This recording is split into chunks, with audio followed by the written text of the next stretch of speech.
Hey guys, in today's video I wanted to show you this new locomotive that I got. This locomotive is a New York Central Hudson J3a. So that's the third, well, not the third version. I mean, they had many different letter variants of the J1 and the J2. But this is the J3a. This is not the Super Hudson with the centipede tender, which I assume most of you would know. I don't have that locomotive, but this one's perfectly good. So this has the J1E tender, so it has the box poke drivers, the bigger boiler, just, you know, the J3A style, like, engine, and then the J1E tender. I think it's a very interesting look. So I wasn't looking for this locomotive, but I came along, it was $150 and it wasn't working, but the problem should be pretty easy to fix. It looked like there was a piece in one of the photos that looked like a ball joint, like not a ball joint, but a joint that connected to either a motor or a gearbox, and it looked like it had a broken piece of rubber on it. So what I assume is, these old brass locomotives, the rubber they use, if you don't use this locomotive, it gets dried out and doesn't work. So like it breaks or, sorry about that. Camera's a little bit janky. Don't really have a good, this box is kind of big, so I don't really, my tripod doesn't stand up, so I use some boxes. I'm gonna this up. Got some foam stuff. So as I was saying, I just got distracted by the camera falling over. So these locomotives, the rubber gets dry and kind of stops working. So that happens a lot. So that's what I assume happened. Like, this was just sat for a while and no one used it. So, but I get this locomotive, and if I don't like it, or if it doesn't provide any use, that's heavy, I'll sell it and, you know, kind of make a quick profit. Ugh. I hate big boxes. But if I like it, I'll keep it. So I have some other New York Central. I have another New York Central Hudson. I made a video on it a few months ago. That one has DCC and sound. So I have another one in my painter has one that he wants to paint. So it's gonna give them both to him to kind of paint in a big batch, because it's a pretty simple paint job. It's not like a daylight. It's just a silver firebox and smoke box, and then black. But I mean, these engines look really good. So without further ado, I can show you the engine. So you can see it's got that in later style. So mine kind of doesn't have the black. The J1E doesn't have the black label. It just has it on the box. Doesn't really matter. So this is a Craftsman series number 4, which leads me to believe that it is identical to the J1E, just with some slight differences, because these are made a year apart. I think this one was made in 1978 or 1979. The other one was made in 78 or 77 or 78. So, okay, that turned around. So you can see here, it's a beautiful locomotive. Oh, I'm looking for the piece. There it is. So you can kind of see what I'm saying. That rubber kind of broke off. See how it's broken there? I'm gonna take the tender out. As you can see, it's kind of like the small tender. A little bit different than the J1E. Taking a look, it's just, you know, if you want to right now. Beautiful tender. Got the little features like that. Makes me happy. Even though I'm never gonna use it, but tender right there.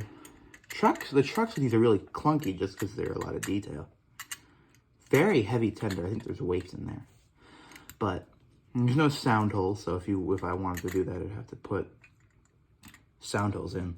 The first one that I got had sound holes pre-drilled because someone wanted to put PFM sound in it. It had the speaker and everything. Just never did. There we go. So this is made by Microcast, as you saw in the box, in Japan. It's got a fully detailed back head, which, I mean, that's a beautiful back head. You can see it kind of has that Worthington, or what, I forgot what it's called. It's got the feed water heater, like, kind of tucked in. Got the brass drivers. And the booster truck, it's got the extra side. So this locomotive has a Cannon Redhead motor. So should run pretty well. I guess we'll have to see. The guy who said it ran, so the guy said the motor engaged. So I trust him. Okay, so I'm just gonna make a cut here because I had to get my chair and stuff to work on this, but I'll see you then.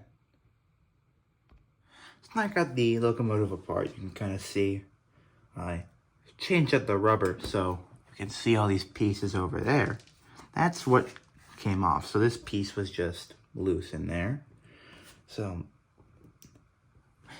I got that all fixed up. Looks pretty good. I think I could have added a little bit more rubber, but I don't think it's that big of a deal. So, kind of see it's got that idler gear.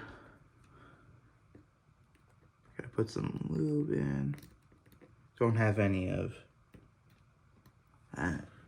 the fancy stuff like that. I forgot what it's kind of called, but like the fancy gear grease. I only have this stuff. I don't have any like molybdenum. That's what it's called. But I don't care. This stuff works perfectly fine. Just gotta kind of lube all the axles. That should be good.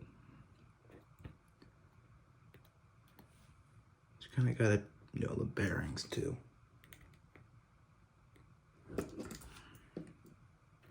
It's just flopping around. I gotta screw that back in. But I'm gonna put this thing back together, and then I'll take a video of me testing it for the first time. If it doesn't work, I'll come back over here. But hopefully it does work, because the guy on eBay said the motor engaged. But I knew it wasn't gonna work, so I didn't really try bothering track testing it, because there was a piece missing from it. So I'll get this thing put back together, and then you can see it run. I thought I'd show you like kind of the similarities of these two. I mean, sorry about the bad picture quality. It's kind of darkish in here with lighting, but you can see like very similar. I mean, you can see like there's the J1E. There's a J3a. Very similar. I mean, that one has a lot more piping and the brass drivers and the feed water heater, but that's like, I think the main difference. I don't know if I'm gonna keep this one. I understand it, but I like it a lot. What my thing about doing is I've been looking for a H10B/H10A, like good version. So now I got this thing on the track. Got it back together. Ignore the Digitrax. I don't know why it's doing that right now. Ooh. That's a good sign. And you can see a little bounce there. So, that runs really well.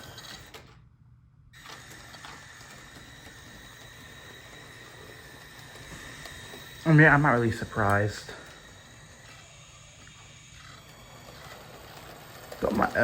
Don't look at the passenger cars. Those are the wrong thing. I don't really have any near central cars. I got a bunch of some E&B Valley cars. I can grab one here to show you. Got a bunch of those. Look like this. Not bad, but this thing is about. Oh man, it's very light. There's no ever built it, didn't put any weights in. but I got those cars for $1 at trade show. So I just have some of these. I don't think I have really 4 good passenger cars right now, but you can see it runs really well. It is a little slow just on DCC power with that gearbox. I mean, you just see, it runs beautifully. I hope you guys enjoyed it. Maybe it was a little bit of a different video. If you have any questions, let me know. See you guys in the next one. Bye.